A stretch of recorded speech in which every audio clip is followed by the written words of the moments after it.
Assalamualaikum warahmatullahi wabarakatuh. Alhamdulillah wassalatu wassalamu ala Rasulillah wa ala alihi wa sahbihi wa mawalah wa la hawla wa la quwwata illa billahi wa ba'du. Alhamdulillah, segala puja dan puji hanya milik Allah subhanahu wa ta'ala. Salat dan juga salam kita hadiahkan kepada Rasul kita Nabi besar Muhammad sallallahu alaihi wa ala alihi wasallam. Kita lanjutkan kajian kita, masih membahas tafsir singkat dari surah Al-Baqarah. Dan kita masuk pada ayat 170.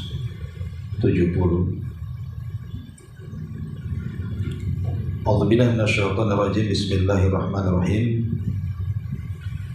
Wa idza qila lahum ittabi'u ma anzalallahu qalu bal nattabi'u ma alfayna alaihi aba'ana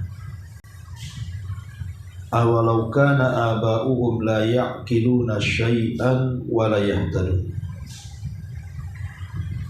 wa mathalul ladzina kafaru kamathalil ladzi yan'iku bima la yasma'u illa du'aan wa nidaa summun bukmun umyun fahum la ya'qilun. Apabila dikatakan kepada mereka, ikutilah apa yang telah diturunkan Allah, mereka pun menjawab, tidak akan, kami hanya mengikuti apa yang kami telah dapati pada nenek moyang kami. Padahal nenek moyang mereka itu tidak mengetahui apapun dan tidak mendapatkan petunjuk.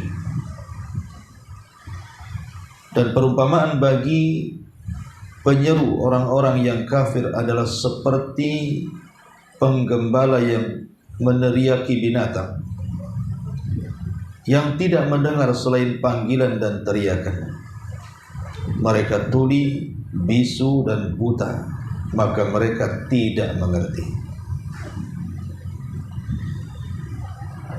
Ayat ini umum bagi siapapun, apakah terhadap agama Yahudi, Nasrani ataupun kaum muslimin, tentang bahaya taklid buta, tentang bahaya mengikuti seseorang tanpa ada hujah. Ma'asyiral muslimat yang dimuliakan Allah Subhanahu wa taala. Di sini Allah Subhanahu wa taala mengatakan, wa idza qila lahum, kalau dikatakan kepada mereka, ittabi'u ma anzalallah, ikut apa yang Allah turunkan.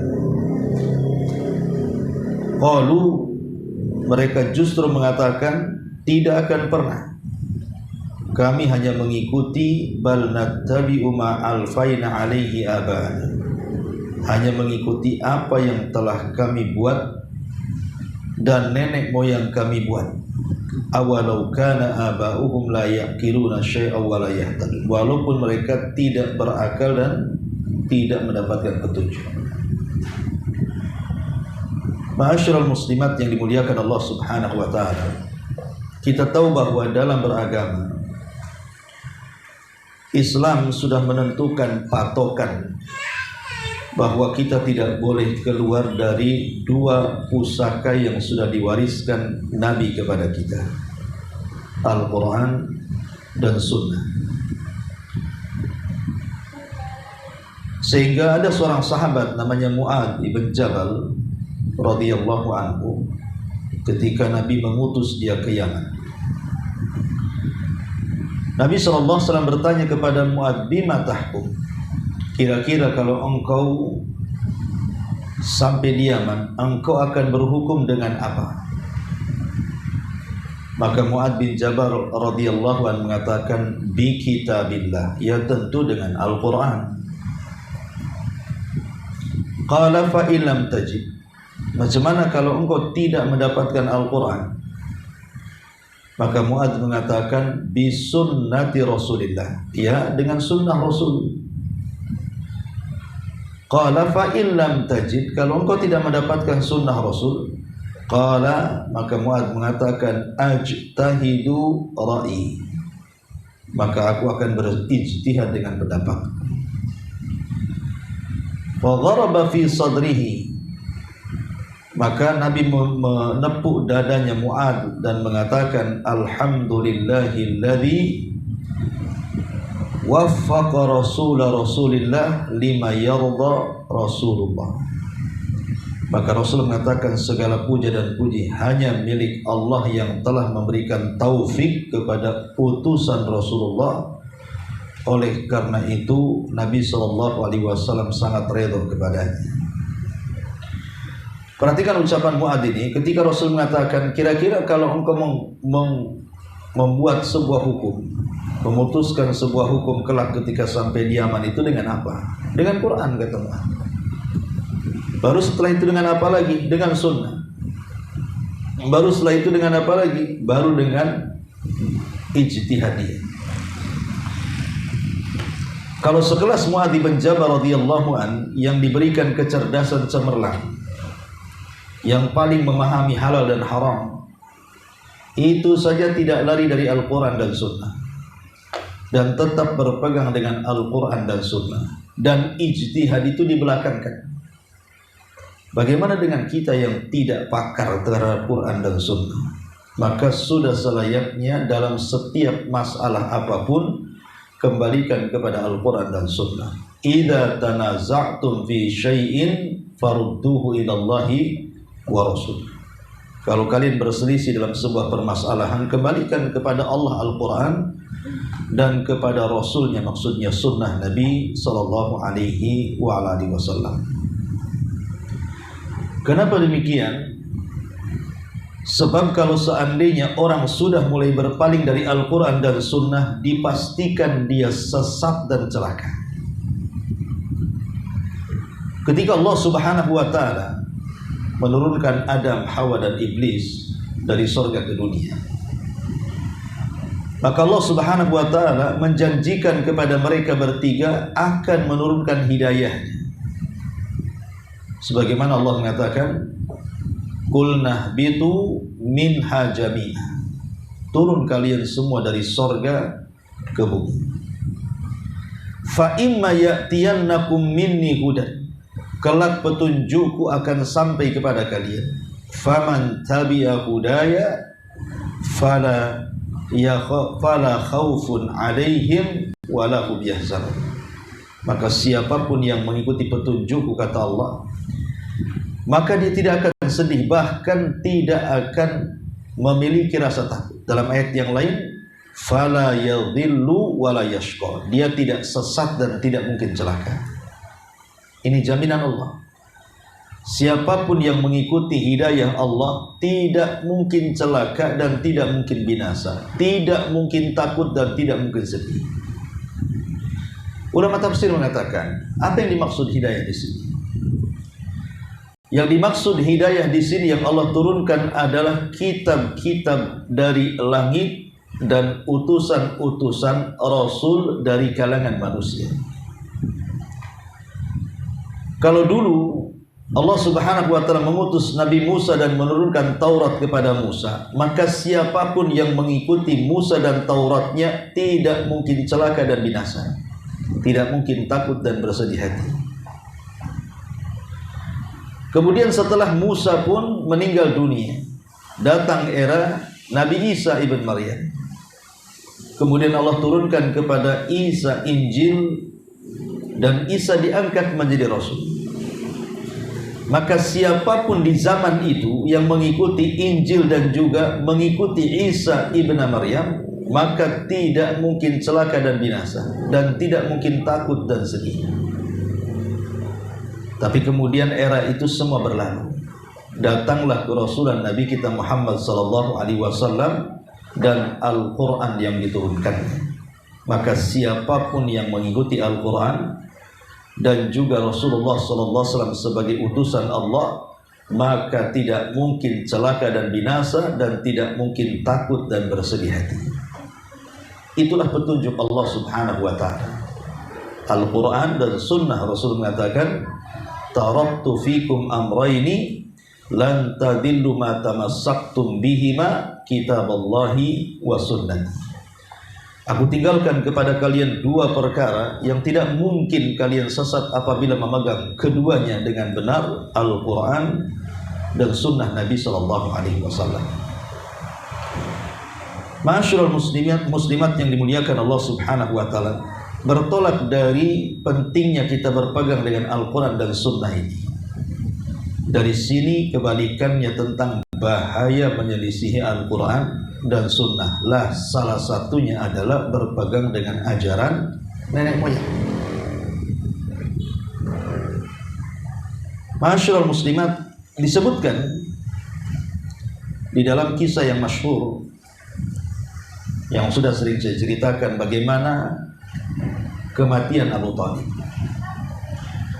Salah satu yang menghalangi hidayah, kenapa Abu Thalib itu tidak mengucapkan kalimat tauhid. Kenapa Abu Thalib susah sekali mengucapkan kalimat tauhid? Itu karena Abu Thalib lebih memilih ajaran moyangnya dibandingkan hidayah yang datang kepadanya. Seolah-olah ajaran dulu itu lebih berpetunjuk dibandingkan ajaran baru. Seolah-olah ajaran lama itu lebih lurus dibandingkan ajaran baru. Makanya saat Nabi SAW berusaha mentalkinkan di telinga Abu Thalib dan mengatakan, Qul ya ammi la ilaha illallah. Katakan wahai pamanku la ilaha illallah. Kalimatun uhajju bika indallah. Satu kalimat yang aku akan berhujjah dengannya di hadapan Allah, supaya kau selamat.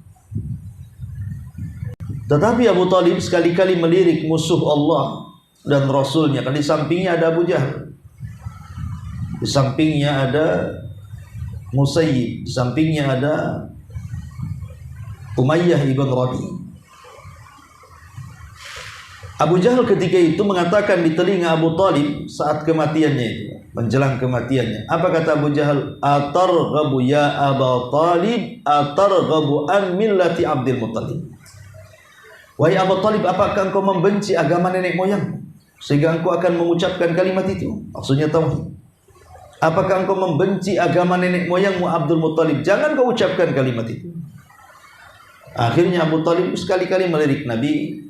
Padahal ingat, Abu Thalib itu sepanjang hayatnya dia mengakui ajaran Rasul lebih baik dibandingkan ajaran orang-orang musyrik. Cuman karena takut celaan saja dia tak masih selamat. Tapi menjelang kematiannya, walaupun semasa hidupnya Abu Thalib membenarkan agama Rasul, tapi hidayah milik Allah. Ketika Rasul meminta Abu Thalib mengucapkan kalimat syahadat untuk terakhir kalinya, dia tolak.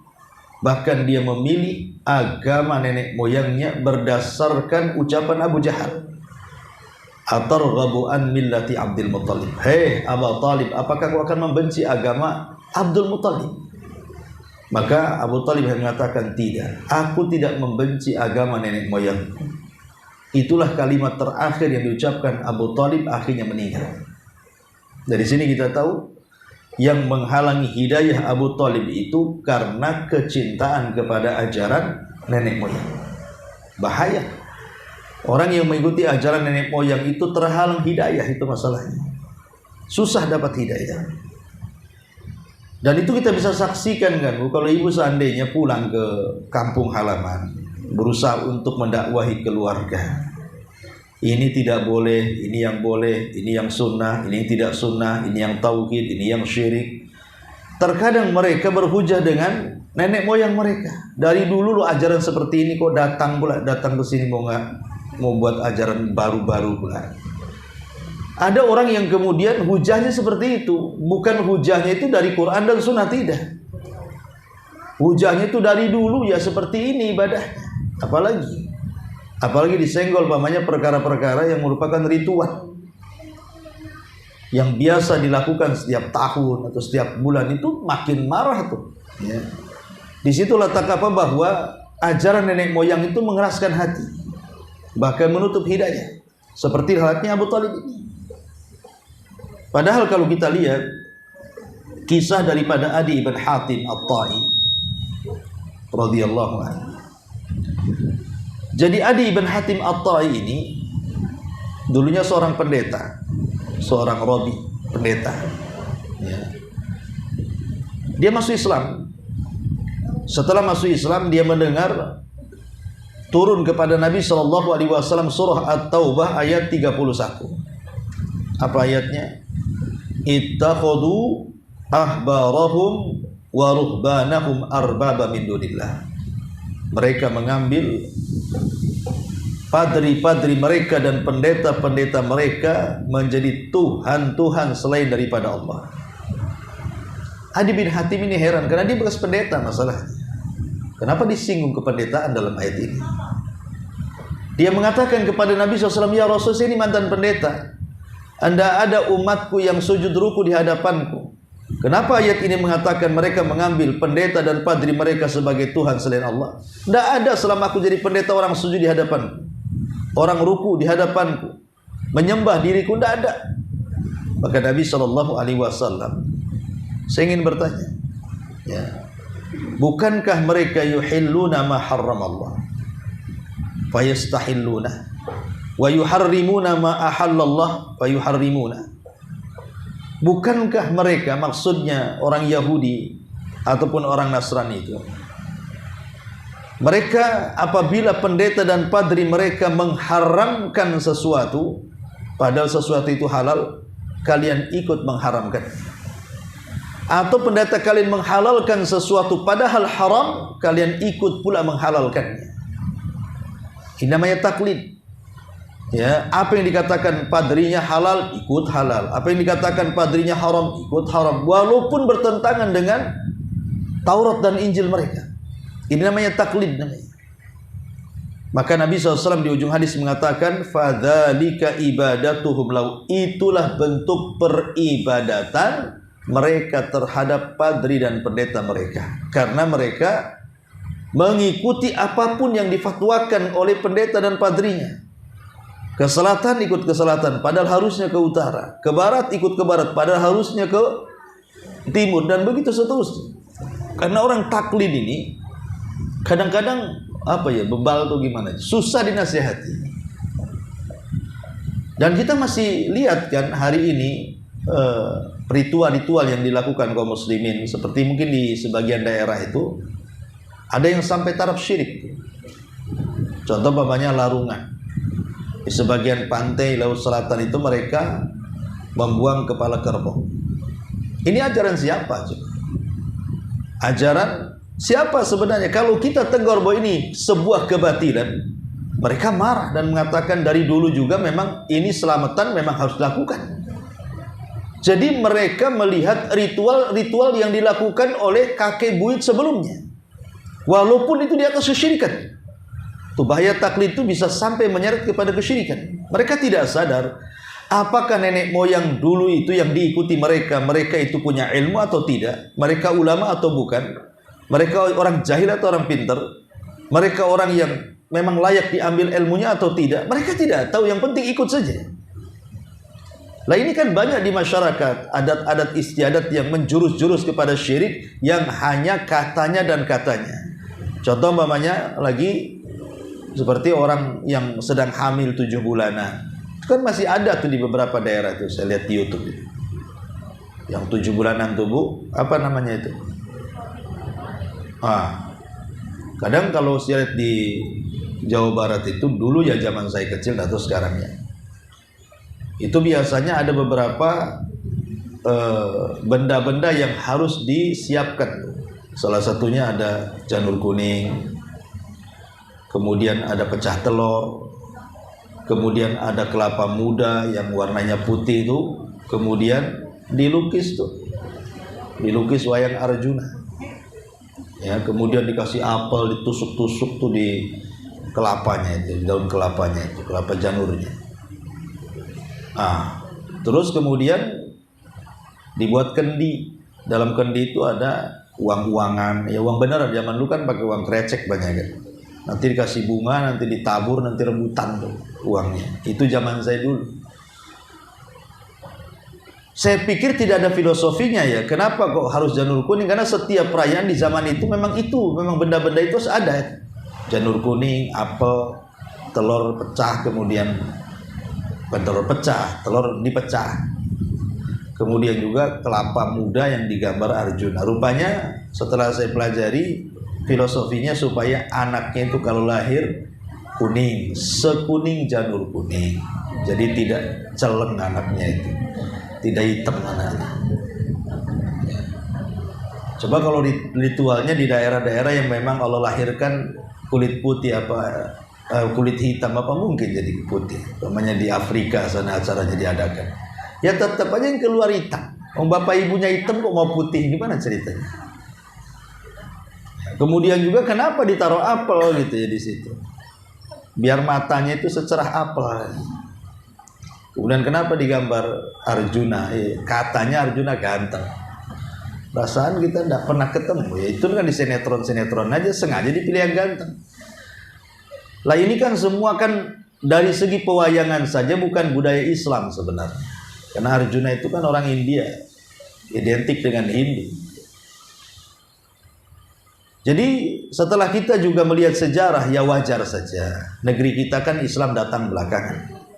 Sebelumnya negeri kita memang ajarannya dinamisme, animisme kan. Hindu Buddha itu mereka duluan. Sehingga masih adalah terkontaminasi dengan ajaran-ajaran itu, sehingga belum bisa meninggalkan. Padahal kebenaran itu sudah jelas di mata mereka, mengikuti Al-Quran dan Sunnah, bukan mengikuti nenek moyang. Nah dari sini juga, ataupun ritual-ritual yang lain kan, ritual-ritual yang lain kadang-kadang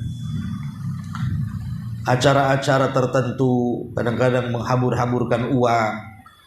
Lah itu kan sebenarnya dalam Islam tidak ada.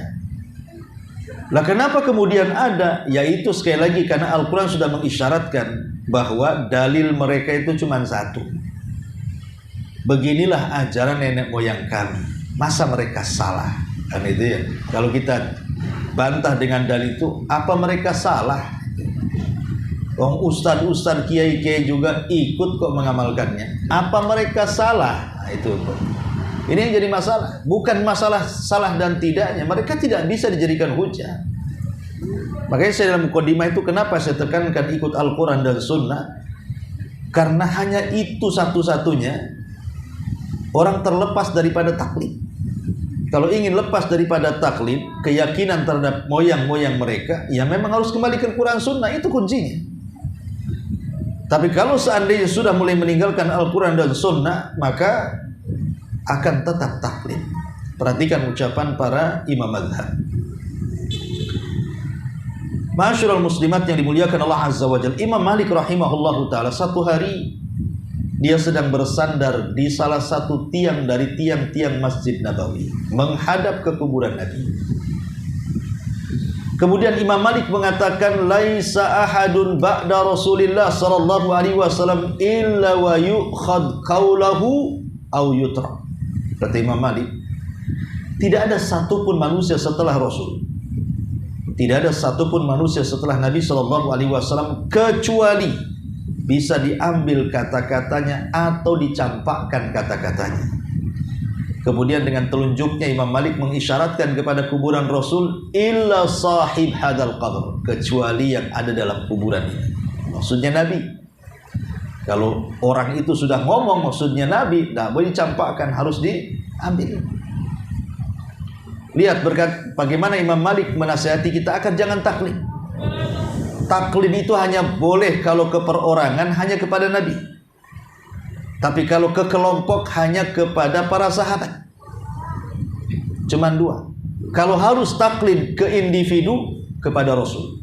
Kalau harus taklid kepada sebuah kelompok, kepada para sahabat, maka akan selamat. Selain kepada keduanya tidak mungkin selamat. Namanya taklid kepada individu selain Nabi, kepada kiai, kepada habib, kepada ustadz, kepada tuan guru, tidak akan selamat. Karena ucapan mereka, kata Imam Malik, bisa diambil, bisa ditolak. Karena bisa benar, bisa salah, namanya ucapan manusia. Kalau kepada kelompok, organisasi, ya, apakah itu organisasi yang ada di negeri kita, entah NU-nya, Muhammadiyahnya, Persisnya, apalagi itu. Banyaklah organisasi Islam di negeri kita ini. Kalaupun seandainya taklid kepada satu organisasi ataupun partai, mereka juga tidak lepas daripada salah dan benar. Sehingga kalau ingin benar-benar taklid dan ingin selamat dan di dalamnya hanya ada kebenaran saja, maka taklidlah kepada sahabat. Karena kalau para sahabat sudah berkumpul, perkataan mereka menjadi hujah setelah Al-Quran dan Sunnah yang disebut dengan ijma'. Tapi kalau perorangannya bisa salah. Perorangan para sahabat itu bisa salah, bisa benar. Tapi kalau kelompok, seluruh para sahabat itu tidak mungkin salah. Karena Allah tidak mungkin membangkitkan sebuah umat seperti para sahabat, kemudian mereka berkumpul di atas kesesatan. Mustahil. Jadi boleh kita taklid, tapi kepada Rasul. Boleh kita taklid kepada golongan, tapi kepada para sahabat Rasul. Karena itulah hujah yang sesungguhnya setelah Al-Quran dan Sunnah Nabi Sallallahu Alaihi Wasallam. Adapun taklid kepada nenek moyang yang gak jelas, apalagi kemudian nenek moyang kita ini tidak dikenal keilmuan agamanya, ya mungkin mereka orang-orang yang pengagum adat istiadat tanpa ada pengetahuan agama, maka akan lebih sesat lagi kondisinya. Ma'asyiral muslimat yang dimuliakan Allah Subhanahu wa taala. Kemudian juga ucapan Imam Syafi'i rahimahullahu taala. Apa kata Imam Syafi'i? Ajma'al muslimuna ala anna man istabana lahu sunnata Rasulillah sallallahu alaihi wasallam lam yahilla lahu an yada'aha liqauli ahad. Kata Imam Syafi'i, telah sepakat kaum muslimin bahwasannya siapapun yang telah terang benerang kepadanya sunnah dari Rasul, maka tidak halal alias haram dia meninggalkan perkara yang sudah jelas maksudnya sunnah Rasul dengan perkataan siapapun selain Rasul. Maknanya perkataan Rasul tidak bisa dibantah. Akal secerdas apapun selain Nabi SAW tidak boleh membantah pendapat Nabi, tidak boleh membantah sunnah Nabi. Makanya Abdullah ibn Abbas mengatakan, hampir-hampir dihujani kepada kalian dengan bebatuan yang sangat besar. Kukatakan qala Rasulullah, kalian katakan qala Abu Bakrin wa Umar. Kalau seandainya perkataan Abu Bakar dan Umar saja tidak boleh mendahului perkataan Rasul, macam mana pula perkataan kiai, ustaz, tuan guru dan yang semacamnya? Maka tidak boleh lagi. Sekelas Abu Bakar tidak boleh dahulukan. Bahkan otak secerdas Umar saja mengajarkan kepada kita untuk taklid itu hanya kepada Rasul. Ketika dia mencium Hajar Aswad, dia mengatakan, "Heh batu," kata Umar, "aku tahu kau seonggok batu, tidak mendatangkan manfaat dan madarat. Kalau aku tidak pernah melihat Rasul mencium kamu, buat apa aku cium kamu?" katanya. Jadi menciumnya Umar kepada Hajar Aswad itu karena taklid dengan Rasul, mengikut Rasul. Dan kalau kita taklid dengan Rasul diistilahkan dengan ittiba namanya, mencontoh, ya. Karena taklid itu memang konotasinya buruk gitu ya. Karena mengikuti yang tidak layak untuk diikuti, mengikuti orang yang tidak layak dijadikan hujah perkataan, itulah taklid. Lalu tentu yang namanya taklid ini kan ada sebabnya. Kenapa orang bisa taklid ya? Padahal sudah terang benerang tuh Quran dan Sunnah itu. Kenapa mesti ngikuti ajaran nenek moyang? Pertama, ya, karena tarbiyatul abna ala at-tabaiyati li ghairihim fi kulli syai'in. Karena kesalahan orang tua, kesalahan orang-orang tua dulu ketika mendidik ayah kita, karena ayah kita mendidik kita, mereka adalah memang ahlu taklid. Jadi didikan dari orang tua kepada anak-anaknya itu disuruh taklid. Memang ajaran taklid itu ajaran orang tuanya. Jangan percaya tuh ajaran anu itu sesat tuh. Tetap kamu mengikuti ajaran yang diajarkan bapak kita, katanya. Langsung memponis orang sesat dan langsung memponis ajaran bapaknya di atas hidayah. Dan itu yang paling banyak di masyarakat. Yang kedua, Fuqdanus thiqati bin nafsi, tidak ada kepercayaan diri, dan itu akibat tidak memiliki pengetahuan ilmu. Akhirnya nggak yakin dengan ajaran yang ia yakini, akhirnya ikut orang. Karena mungkin melihat banyaknya pengikut, mungkin banyaknya pengikut dia sesat kan itu. Tanpa kemudian meng-cross-check apakah ajaran yang disampaikannya itu sesuai dengan Al-Quran dan Sunnah atau tidak. Akhirnya lahir ketidakpercayaan kepada agamanya sendiri. Kemudian yang ketiga, al-jahlu, karena kejahilan, dan ini yang paling fatal. Jahil itulah yang membuat orang taklid. Kalau orang berilmu tidak mungkin taklid. Ngapain taklid, dia sudah ada ilmunya. Biasanya orang taklid itu karena kejahilan. Apa yang dikatakan si A ikut A, dikatakan si B ikut B, karena jahil tidak bisa membedakan manhaj mana batin. Kemudian yang keempat, al-ghulu fil ashas, karena terlalu ghulu, ekstrim, menyanjung-nyanjungkan seseorang. Namanya ibu terlalu menyanjungkan Abu Humairah, wah kayaknya ucapan Abu Humairah itu kayak ucapan Allah saja itu. Walaupun disodori itu salah pendapat Abu Humairah, itu dalilnya, enggak, tidak mungkin dia salah.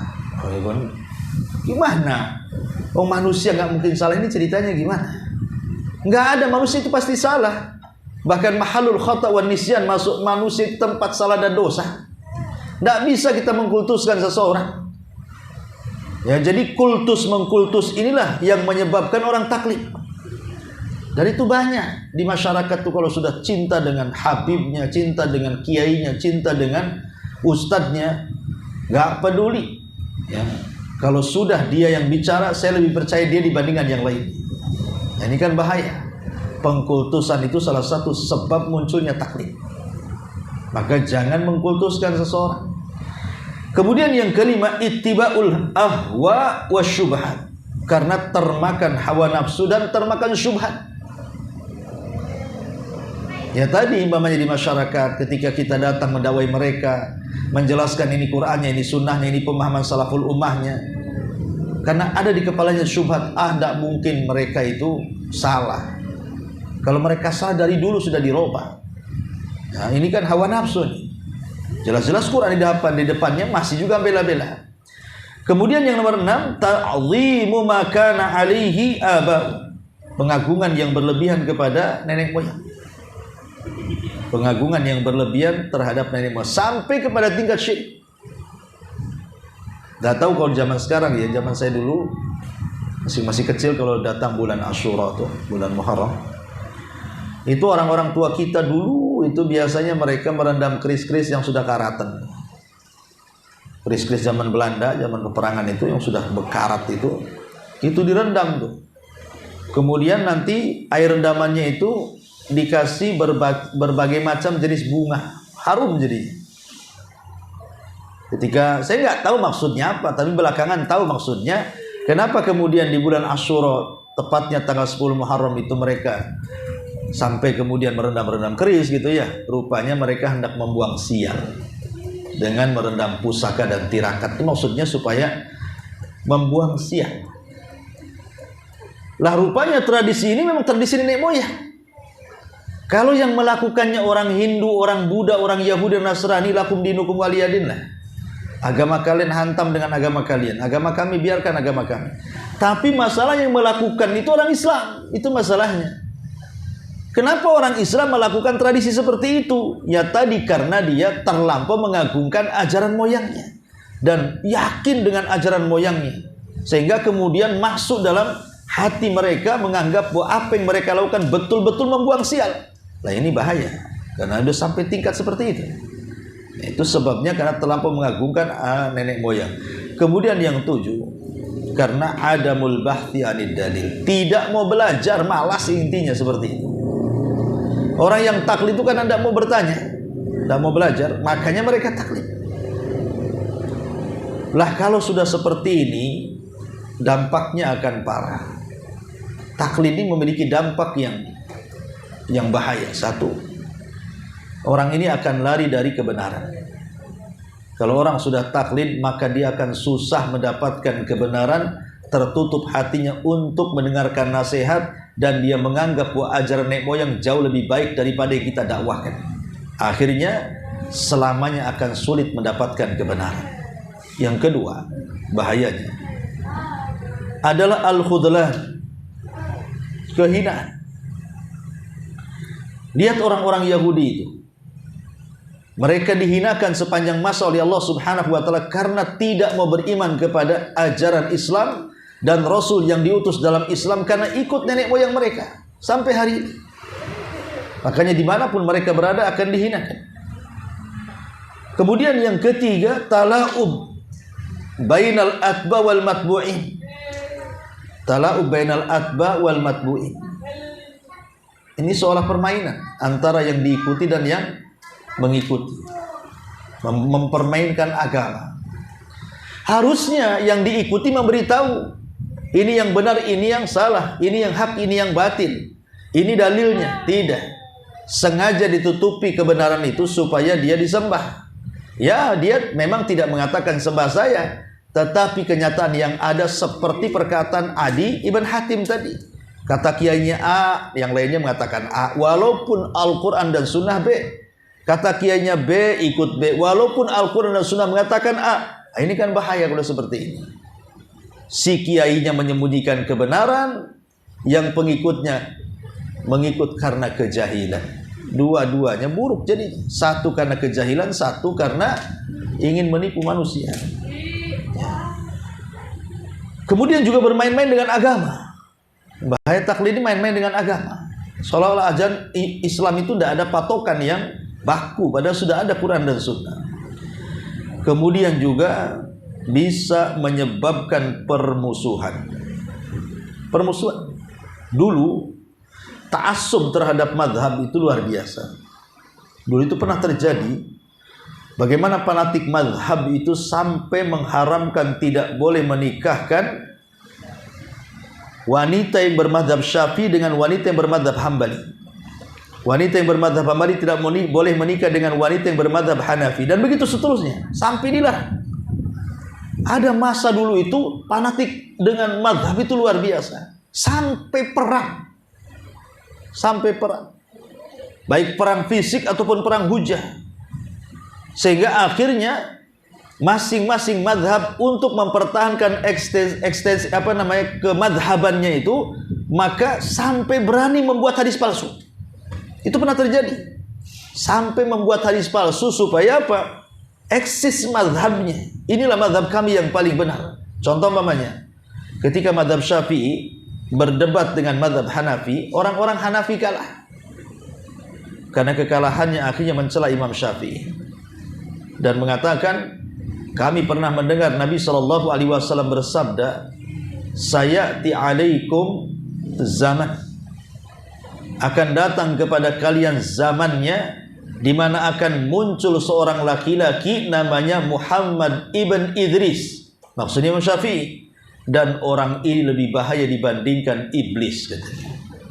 Bayangkan, supaya madhab Hanafi itu, ya tentu oknum dalam madhab Hanafi, supaya madhab Hanafi itu tetap eksis dan mencela madhab yang lainnya, sampai dikeluarkan hadis palsu ini juga. Akan muncul kepada kalian seorang laki-laki namanya Muhammad ibn Idris, dia lebih jahat dibandingkan iblis. Muhammad ibn Idris itu nama lain Imam Syafi'i, mencela Imam Syafi'i. Kemudian madhab Malik, mereka pun merasa bahwa mereka paling benar. Akhirnya mereka membuat hadis palsu dan mengatakan, laula Malik lakana dinu halik, kalau bukan karena Imam Malik agama ini akan hancur, katanya. Kemudian madhab Syafi'i tak mau kalah, buat juga hadis palsu. Apa hadis palsu? Fawasiyati li ummati an tatasyaffa'u. Kami mendengar bahwa Rasul berwasiat kepadaku agar setelah kematiannya bermadhablah dengan madhab Syafi'i. Hambali juga mengatakan fawasiyati li ummati an tatahambalu. Oh, bukan begitu hadisnya, tapi Rasul berwasiat agar kalian bermadhab Hambali, gitu. Jadi masing-masing madhab akhirnya membuat hadis-hadis palsu tuh. Saking fanatiknya dengan madhab. Tidak boleh saling menikahi, tidak boleh bicara, dihajar betul. Ya. Dulu ada masa-masanya seperti itu, tapi alhamdulillah Sekarang sudah mulai berkurang. Di Damaskus itu bahkan ada sebuah masjid, itu semua mazhab bergantian sholat. Umpamanya nih, sholat duhur, Syafi'i dulu sholat. Nanti nunggu tuh yang Maliki keluar, Maliki masuk. Nanti Maliki keluar, Hambali masuk. Hambali keluar, Hanafi masuk. Subhanallah, saking fanatiknya madhab, tidak mau sholat orang yang Hambali di belakang Syafi'i, yang Syafi'i tidak mau sholat di belakang Maliki, maunya gerombolan mereka masing. Ini kan tidak boleh seperti ini. Apa yang menjadikan mereka sholat di belakang madhab Syafi'i? Apakah kemudian tidak sah sholatnya? Itu tidak lain karena taklid. Akhirnya ibadah saja sampai jadi main-main itu jadinya kan. Kan tidak ada masalah imam kita madhab Hambali, kita Syafi'i, atau namanya imamnya Syafi'i kita Hambali, atau imamnya Maliki kita Hanafi, tidak ada masalah kok. Apa masalahnya? Madhab itu hanya untuk mendekatkan kita kepada pemahaman saja, bukan dijadikan hujah. Lah itu tidak lain karena taklid. Maka di negeri kita ini kadang-kadang benih-benih taklid sudah banyak. Ya, kita harus Syafi'i. Di negeri kita yang tidak bermadzhab Syafi'i, hijrah saja sana ke Arab katanya. Lah, diusir pula kan itu. Ternyata ketika dia ke Arab, ditinggalkan mazhab Syafi'inya. Sholat di belakang orang kunut tidak kunut. Atau ketika tawaf dia bersentuhan tak batal. Karena mazhab Syafi'i batal. Jadi tidak bisa, kita ini bukan mengikuti orangnya, bukan mengikuti apa namanya Abu Hanifahnya, Imam Ahmadnya, Syafi'inya. Enggak. Yang kita ikuti itu kebenaran yang keluar dari pendapatnya. Karena baik itu Hanafi, Maliki, Syafi'i, Hambali, itu orangnya ya, individunya bisa salah bisa benar. Bisa salah bisa benar, tapi ijtihad mereka memang diakui gitu kan. Nah, tapi ada kemungkinan salah dan benar, bahkan itu pendapat Imam Malik sendiri yang tadi saya katakan kan, bahwa setiap manusia selain Rasul bisa diambil perkataan, termasuk dia yang ngomong, Imam Malik. Sehingga janganlah kita fanatik itu kepada individu orangnya. Tidak boleh kita fanatik kepada individu orangnya, karena orang itu bisa salah bisa benar. Tapi fanatiklah dengan dalil yang kuat yang menjadikan pendapatnya. Dari sini maka kita ambil benangnya bahwa kita boleh mengikuti mazhab apapun selama yang kita ikuti dalilnya bukan orangnya. Ya, saya lebih cenderung dalam hal ini pendapat ini karena menurut saya dalilnya kuat. Tapi dalam hal ini saya cenderung dengan mazhab ini karena dalilnya kuat. Kan enak tuh kalau seperti itu. Ya. Karena madzhabul arba, mazhab 4 sendiri itu kan guru dengan murid itu. Imam Malik gurunya Imam Syafi'i.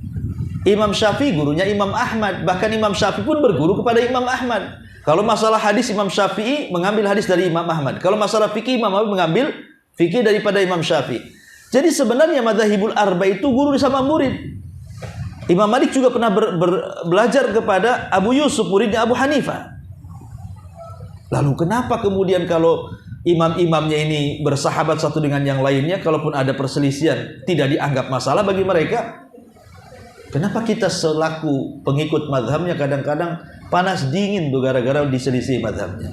Maka Imam Ahmad ketika ditanya, ya Imam, bagaimana pendapatmu kalau engkau sholat di belakang imam yang kunut subuh? Apa kata jawaban Imam Ahmad? Angkat kedua tanganmu dan aminkan. Ya, seperti itu. Jangan membuat fitnah di masyarakat. Ya, karena mentang-mentang ikut sunnah gitu kan. Orang semua kunut, kita tak mau kunut. Akhirnya membuat tidak khusyuk orang sholat lain, lirik-lirik.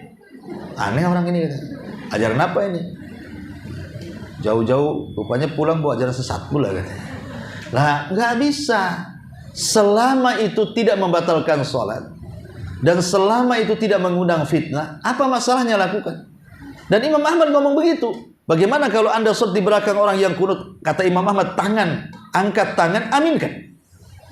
Karena imam itu dijadikan untuk diikuti dalam perkara-perkara yang ada dalil. Dan masalah kunut sendiri kan dipertentangkan masalah sahih dan tidaknya sebuah hadis. Bukan tidak ada dalilnya yang kunut itu, ada dalilnya. Cuman bagi yang tidak kunut hadisnya lemah, bagi yang kunut hadisnya sahih, itu saja masalahnya. Nah ini kadang-kadang saking taklidnya ya dengan guru-gurunya, akhirnya nanya, subuh di sini ada kunutnya nggak? Ada. Ah, nggak mau sholat di sini saya. Nanti terbalik yang satunya. Ini sholat di sini ini berkunut nggak nih?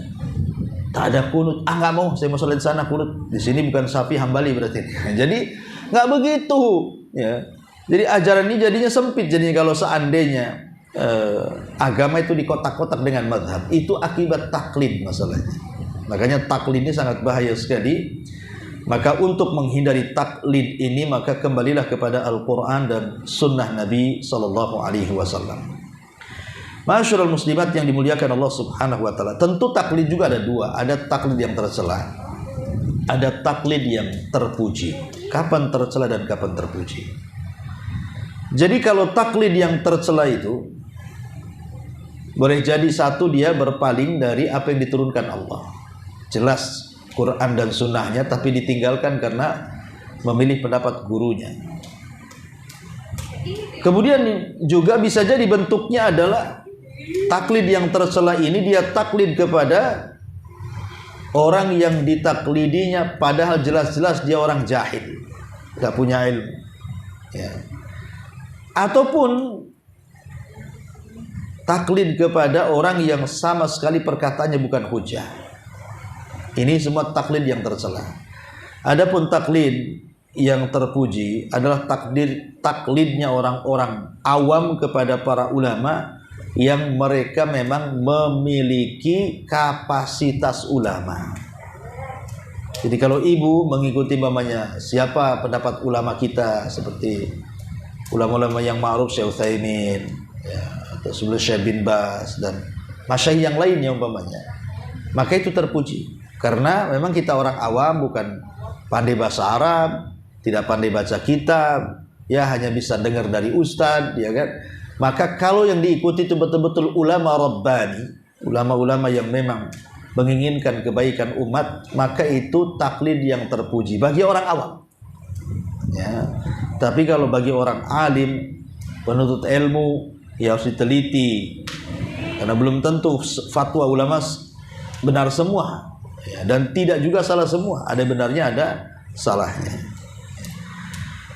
Taib masyarul muslimat yang dimuliakan Allah Subhanahu wa taala. Di sini Allah Subhanahu wa taala mengatakan, wa idza qila lahum ittabi'u ma anzalallah. Apabila dikatakan kepada mereka apa yang Allah turunkan, ya berupa Injil, Zabur, Taurat, Quran, itu kan kitab-kitab yang Allah turunkan. Ikuti ini kitab-kitab ini, tentu di zamannya masing-masing ya. Ya, Injil di zaman, Taurat di zamannya, Zabur di zamannya, Injil di zamannya. Sekarang eranya Quran. Ya, jadi ikutilah apa yang Allah turunkan, Al-Quran.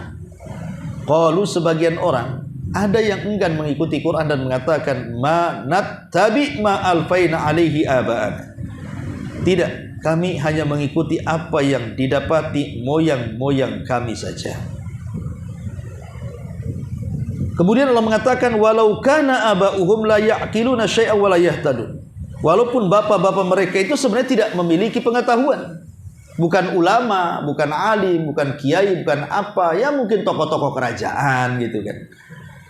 Sehingga akhirnya merasa karena dia darahnya biru sampai ke raja-raja anu di atas gitu ya.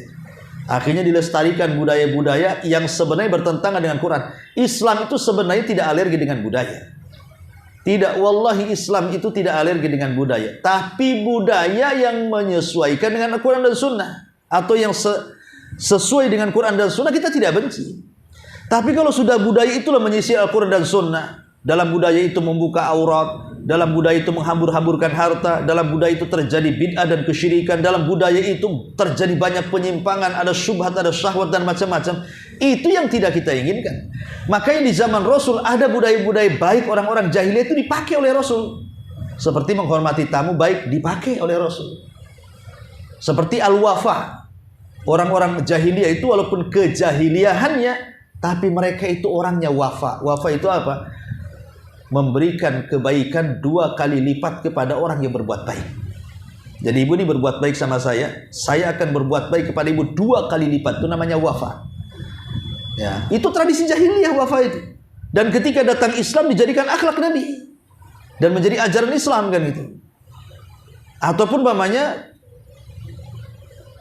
dusta itu aib. Menurut orang jahiliyah, di atas kesyirikan mereka menganggap dusta itu aib. Mereka tidak berdusta walaupun mereka melakukan kesyirikan. Ya ada yang berdusta tetapi kebanyakan mereka tidak mau berdusta. Dan ini kan perkara baik dilanjutkan setelah Islam. Jadi ada budaya-budaya Arab yang baik ditinggalkan. Tapi kalau buruk seperti membunuh bayi, dikuburkan hidup-hidup, ya ini kan buruk, tidak dilanjutkan dalam Islam. Riba tidak dilanjutkan dalam Islam. Dendam, kesumat tidak dilanjutkan dalam Islam. Banyak juga budaya-budaya yang tidak dilanjutkan dalam Islam. Maka sekali lagi kebenaran itu hanya qala Allah wa qala Rasul. Kemudian Allah mengatakan wa mathalul ladzina kafaru kamathalil ladzi yan'iku bima la yasma'u illa du'a wa nidaa summum bukmun umyun fahum la ya'qilun. Dan perumpamaan bagi penyeru orang yang kafir adalah seperti pengembala yang meneriaki binatang yang tidak mendengar selain panggilan dan teriakan. Mereka tuli, mereka bisu, mereka buta, maka mereka tidak mengerti. Lihat bagaimana Allah Subhanahu wa taala mempermisalkan dengan sangat buruk sekali terhadap bahaya taklid ini. Orang taklid itu seperti ibu punya kambing. Ibu panggil-panggil kambing itu. Kita memanggil-manggil binatang. Ya, tapi bukan yang terlatih ya.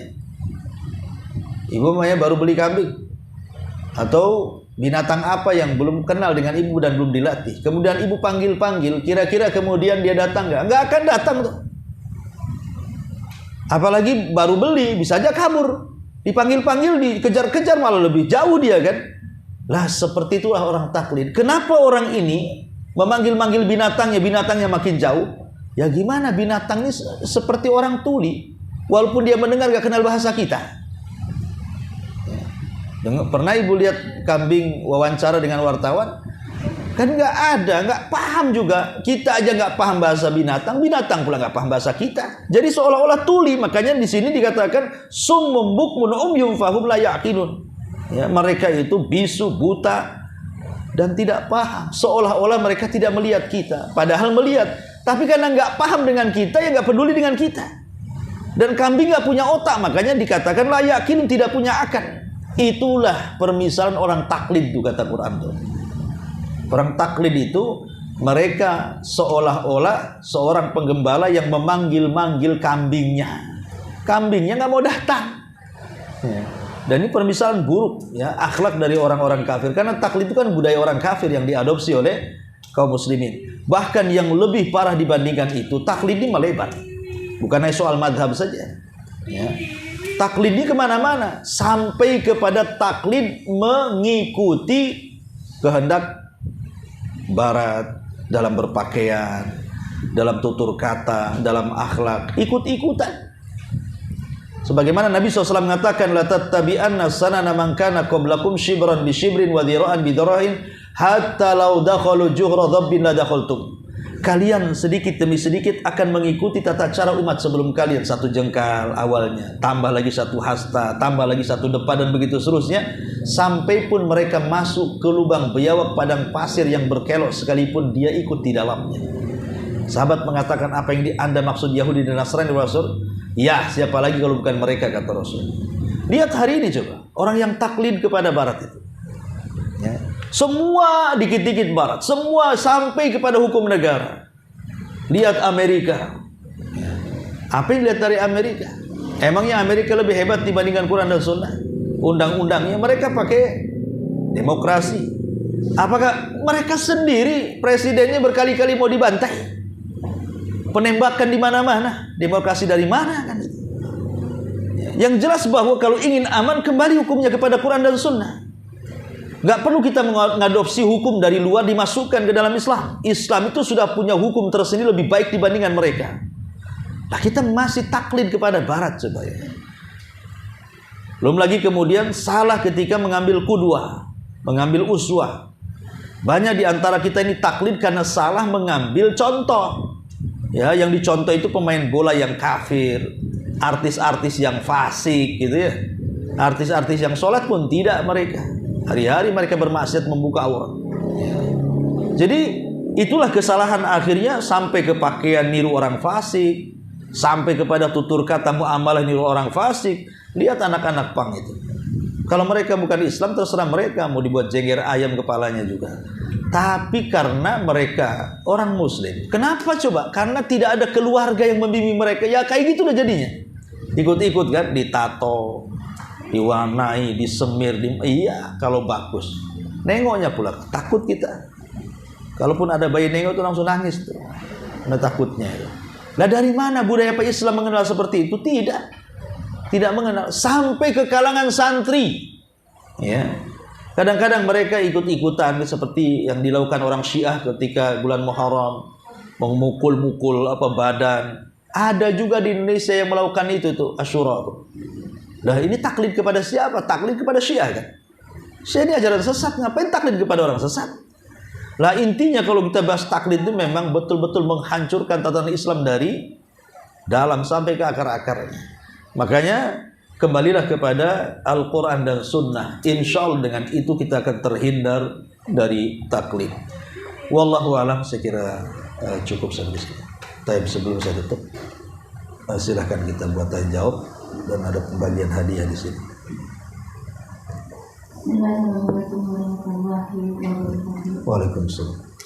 Apa Ustaz, tadi kan kita dilarang untuk taklid, terutama dengan dalam taklid kita. Bagaimana dengan kita sebagai seorang mukallaf yang selalu mengikuti pendapat ulama pada satu sisi, dan sampai kapan kita diperbolehkan berada dalam hal ini Ustaz? Dan terus ketika kita mendapatkan pendapat dari ulama yang lain yang jauh lebih kuat dan kemudian kita beralih kepada pendapat itu, dan bagaimana status amal kita yang kita lakukan berdasarkan mengikuti pendapat ulama yang lama? Ya, alhamdulillah tidak ada masalah. Imam Syafi'i dia punya karya yang satu karya dengan karya yang lainnya berputar 180 derajat. Ketika dia di Basrah, dia memberikan fatwa lain sesuai dengan ijtihadiyah di Basrah yang disebut dengan Qaul Al-Qadim. Kemudian hijrah ke Mesir, rupanya dia robah fatwanya 99%, hanya 1% yang tidak dirubah fatwanya. Itu sekelas Imam Syafi'i, meninggalkan pendapat lamanya, mengambil pendapat barunya. Dan yang disisakan cuma 1%, yang 99 dirobah semuanya. Artinya tidak ada masalah. Terkadang hari ini kita menganggap ini yang benar menurut keyakinan saya. Tahu-tahu setelah berdebat atau mendapatkan info atau membaca rupanya yang itu pula yang benar. Kita tinggalkan. Karena kalau kita tetap mengamalkan setelah tahu kebenaran, jatuh ke taklid juga jadinya. Maka segera pindah kepada yang benar. Bahkan Imam Syafi'i itu pernah berdebat dengan seorang ulama, saya lupa, tentang makna quru. Makna quru itu maksudnya apakah wanita yang diceraikan itu masa idahnya itu kan 3 quru. Apa sih makna quru? Ada yang mengatakan suci dari haid, ada yang mengatakan haid itu sendiri. Ada yang mengatakan 3 kali haid berarti suci dan habis masa idahnya. Ada yang mengatakan bukan haid tapi suci dari haid. Ya. Kalau suci dari haid berarti ada tambahan hari. Ya, tapi kan tidak banyak harinya. Ya, tapi kalau haid semata-mata haid saja, haid yang ketiga keluar, haid yang ketiga sudah boleh nikah dia kan. Nah, tapi kalau pendapat yang kedua tidak boleh, walau haid yang ketiga keluar darah tidak boleh menikah sampai betul-betul suci. Kalau umpamanya haidnya 5 hari, ya berarti ada penambahan hari di situ. Bagi yang memahami suci dari haid. Lah Imam Syafi'i berpendapat bahwa quru itu adalah haid. Lawan debatnya mengatakan bahwa quru itu suci dari haid. Akhirnya saling-saling berargumen antara Imam Syafi'i dan lawan debatnya itu. Belakangan apa? Kata Imam Syafi'i, aku lebih cocok dengan pendapat. Aku akan tinggalkan pendapatku dan aku mengambil pendapatmu. Kata lawan debatnya, aku juga sama. Aku meninggalkan pendapatku dan aku mengambil pendapatmu, katanya. Ini Imam Syafi'i terjadi perdebatan seperti itu. Ya. Jadi tidak ada masalah. Lalu bagaimana dengan amalan yang sudah dilalui sebelum dia mengetahui ada yang lebih benar daripada itu? Tetap dibalas. Ingat ketika para sahabat sholat, di Kuba. Itu menghadap ke Baitul Maqdis, padahal sudah ada syariat menghadap ke Ka'bah. Rakaat pertama sholat subuh itu orang Kuba itu menghadap ke Baitul Maqdis. Ketika ke rakaat yang kedua, datang utusan Rasul memberitahu kiblat sudah dirobah. Tiba-tiba mereka sedang ruku pada rakaat kedua langsung berputar 180 derajat dari arah Baitul Maqdis, akhirnya membelakangi Baitul Maqdis. Itu kan berputar sangat tajam tuh kan. Mereka bertanya, Rasul, gimana dengan rakaat pertama? Kami tidak tahu bahwa kiblat sudah dipalingkan. Kami tahunya setelah rakaat kedua turun ayat, Allah tidak akan menyia-nyiakan sholat kalian. Artinya tetap rakaat kedua dan pertama dapat pahala. Ya, tetap Allah tidak menyia-nyiakan sholat kalian. Wallahu a'lam. Satu lagi Ustaz, Ya. yang mungkin akan menjadi sebuah kendala bagi kita yang baru belajar ini, di mana kita sering mendengar penjelasan dari para ustaz ataupun kita menonton YouTube dari penjelasan ulama. Untuk ketika terjadi perselisihan pendapat antara ulama A dan ulama B, kita disuruh untuk mengambil pendapat yang terkuat. Yang jadi muskil adalah kita sendiri karena baru belajar, kita tidak paham, kita tidak tahu untuk pendapat mana yang mendekati kebenaran dan pendapat mana yang sedikit pendalilannya. Jadi bagaimana status kita saat itu, Ustaz? Status kita, kalau memang kita tidak punya alat untuk membedakan atau meneliti sendiri, tadi sudah dikatakan di antara taklid yang tidak tercela terpuji, ikuti ulama yang jelas-jelas mungkin lebih senior, lebih kibar, lebih ilmunya lebih mumpuni. Itu sementara, ikut itu saja. Ya, umpamanya ada, kalau dibanding-bandingkan dari satunya Abu Humairah, satunya ya. Dalilnya umpamanya, karena saya yakin dia lebih alim. Nah, gitu maksudnya. Nah, dibandingkan yang lainnya. Nah, itu maksudnya seperti itu. Itu permulaan bagi para thalabatul ilmi. Ya, jadi pakai akal dulu. Ya tentu saya milih yang lebih alim lah dibandingkan dia. Gitu. Nah, seiring waktu maka kita dituntut belajar. Nah, dituntut belajar supaya belajar ini lama-lama kan akan terurai itu kejahilannya, akan terurai buntu-buntu di kepala itu. Karena seiringnya dengan bertambah ilmu pasti akan bertambah luas wawasannya. Dari situ nanti kita bisa itu untuk memilah-milah, oh ini pendapat ini kuat namanya, yang ini nggak kuat. Oh ini pendapat ini bid'ah, ini tidak beres ini. Ah ini yang sunnah. Nanti akan terbuka dengan sendirinya. Kenapa? Karena Rasul yang mengatakan man yuridillahu khairan yufaqihu fiddin. Siapa yang menghendaki kebaikan dalam hidupnya, Allah cerdaskan dengan ilmunya. Wallahu alam. Taib, dengan berakhirnya kajian ini ada 3 hadiah biasa kita buat tanya jawab. Pertanyaan yang pertama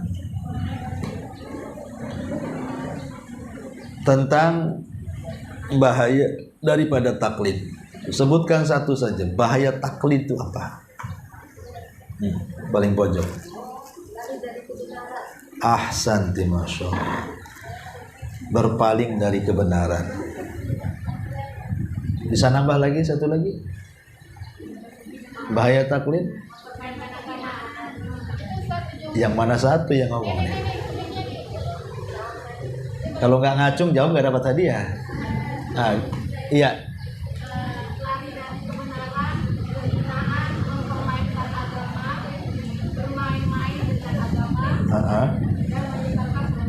Masya Allah, ini jawabannya banyak, ada yang satu aja lah.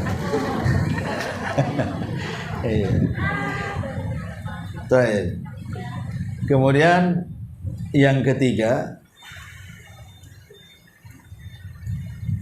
sahabat yang diutus oleh Rasul ke Yaman siapa namanya?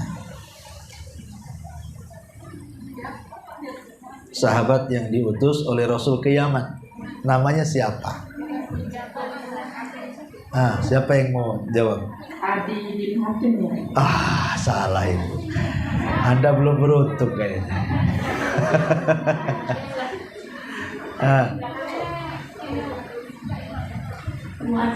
Mu'adz bin Jabal radhiyallahu anhu. Ahsanti, masyaallah. Subhanallah bihamdika, asyhadu an la ilaha